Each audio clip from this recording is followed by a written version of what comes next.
Students, तो जैसा कि आप सभी लोगों का एग्ज़ाम चल रहा है यहाँ पर एसएससी सीजीएल का। तो जो सेकेंड शिफ्ट का एग्ज़ाम था वो फाइनली यहाँ पर समाप्त हो चुका है 21 जुलाई का, यानी 21 जुलाई का सेकेंड शिफ्ट का एग्ज़ाम हो चुका है समाप्त। तो जो भी क्वेश्चंस हमें जीके जीएस के मिल पाए उन सारे क्वेश्चंस का यहाँ पर एनालिसिस करवाने वाले हैं।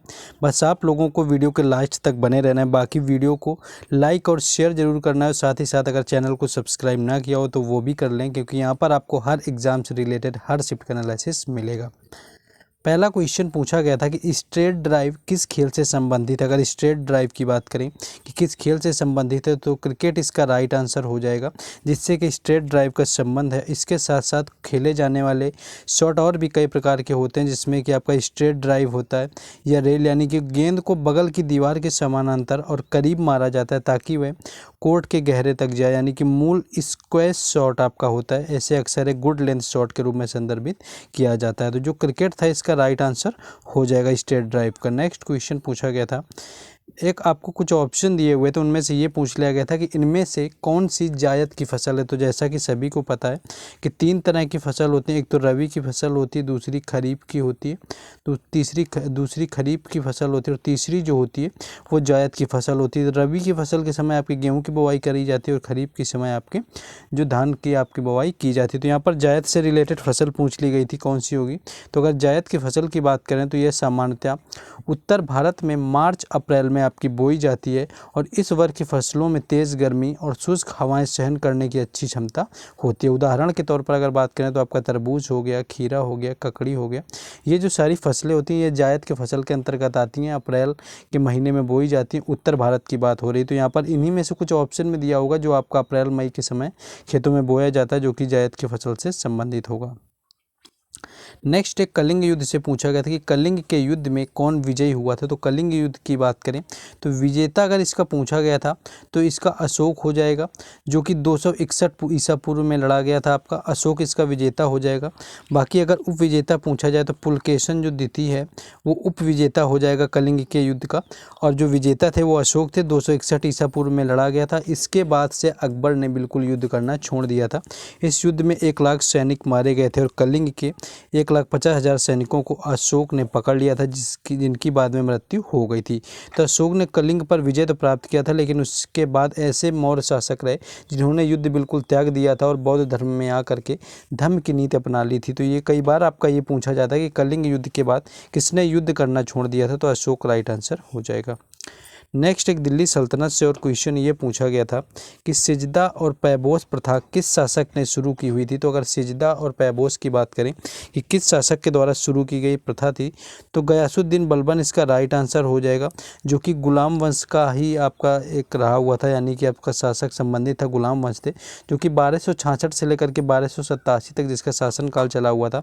और वह सिजदा की प्रथा का परिचय करने वाले दिल्ली के पहला सुल्तान बना हुआ था। उन्होंने राजा को प्रणाम करने के लिए सिजदा यानी कि साष्टांग प्रमाण और पैबोस प्रथा शुरू की थी। पैबोस का मतलब होता था कि पैर के अंगूठों को चूमते थे, जो वो पैबोस की प्रथा आपकी शुरू की गई थी, जो आपका यहाँ पर सिजदा और पैबोस पूछा गया था।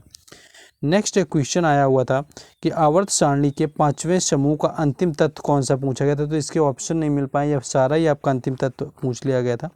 तो सही उत्तर आपका स्ट्रोंटियम हो जाएगा, जिसका परमाणु संख्या 38 होता है और प्रतीक जो होता है वो एसआर होता है, जो कि आपके 5वें समूह के अंतिम तत्व के अंतर्गत आता है।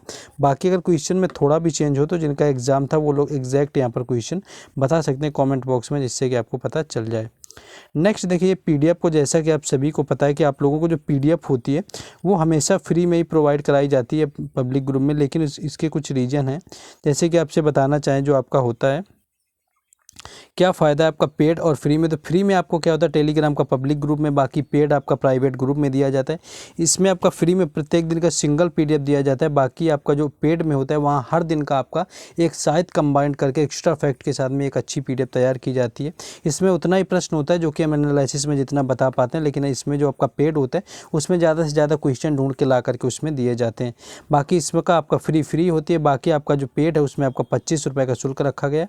परचेज करने के लिए आपको ये व्हाट्सएप नंबर दिया हुआ है जिस पर आपको कांटेक्ट कर लेना है। फ्री भी आपको मिलती रहेगी, लेकिन आप कुछ ज़्यादा ही बेहतर यानी कि बिल्कुल प्रीमियम क्वालिटी चाह रहे हैं, बिल्कुल आपको एक सिस्टम के लेवल से एकदम बिल्कुल सिस्टमेटिक तरीके से मिले, तो आपके लिए पेड भी बेहतर होने वाली है। बाकी आगे बढ़ेंगे हम लोग।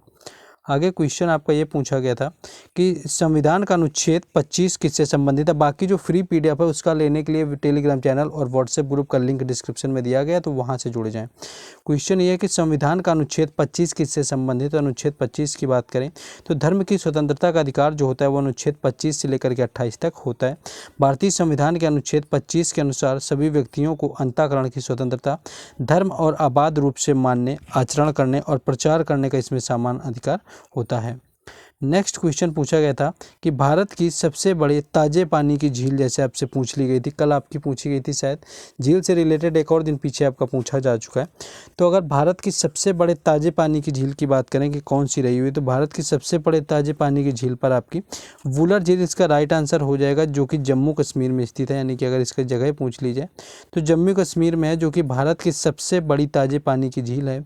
और एशिया की बात करें तो एशिया की दूसरे सबसे बड़े ताजे पानी की झील है, जो कि हरमुख पर्वत की तलहटी में आपकी स्थित है। तो जम्मू कश्मीर, अगर इससे संबंधित राज्य पूछ लिया जाए तो आपका जम्मू कश्मीर हो जाएगा, जहां पर वुलर झील स्थित है, जो कि भारत की सबसे बड़ी ताजे पानी की झील है। नेक्स्ट क्वेश्चन है कि G20 के इंफ्रास्ट्रक्चर वर्किंग ग्रुप की पहली बैठक कहाँ पर हुई थी। तो अगर G20 के इंफ्रास्ट्रक्चर वर्किंग ग्रुप की पहली बैठक की बात करें तो पुणे इसका राइट आंसर हो जाएगा। यानी G20 इंडिया प्रेसिडेंसी के तहत पहली G20 इंफ्रास्ट्रक्चर वर्किंग ग्रुप की बैठक आपकी जो थी वह 16 से 17 जनवरी 2023 में पुणे में हुई थी। बाकी अगर तीसरी आपसे पूछ ली जाए अभी जो हाल में हुई है वो यूके में यानी कि उत्तराखंड में हुई है। तो ये क्वेश्चन आपका पूछा गया था G20 से, पुणे इसका राइट आंसर था, अगर जब इसकी यहाँ पर हम कहेंगे कि पहली बैठक पूछी गई थी। आगे बढ़ेंगे, नेक्स्ट क्वेश्चन देखेंगे, लेकिन आपसे कहना चाहेंगे कि अगर आप लोगों ने अभी तक सब्सक्राइब, लाइक और शेयर ना किया हो तो आप लोगों को कर देना है, क्योंकि हर एग्जाम से रिलेटेड एनालिसिस मिलता है। बाकी इन क्वेश्चंस का पीडीएफ आपको टेलीग्राम चैनल और व्हाट्सएप ग्रुप में मिलेगा, जिसका लिंक आपको डिस्क्रिप्शन में दिया गया है।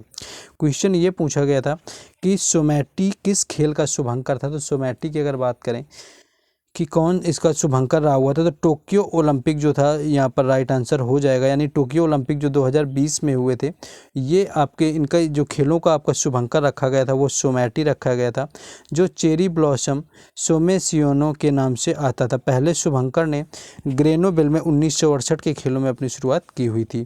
तो यहाँ पर आपका पैरा ओलंपिक राइट आंसर हो जाएगा, जिसमें कि भारत ने कुल 19 पदक जीते हुए थे टोक्यो पैरा ओलंपिक के अंदर। बाकी टोक्यो ओलंपिक की बात कर लें तो कुल 7 पदक ही जीत पाए थे। यहाँ पर आपके 5 स्वर्ण पदक शामिल थे और टोक्यो ओलंपिक में 1 स्वर्ण पदक शामिल था। तो ये क्वेश्चन आपका पूछा गया था सोमैटी से रिलेटेड। तो यहाँ पर सोमैटी का जो आपका राइट आंसर था वो आपका पैरा ओलंपिक हो जाएगा, जो कि 2022 में आपका हुआ था।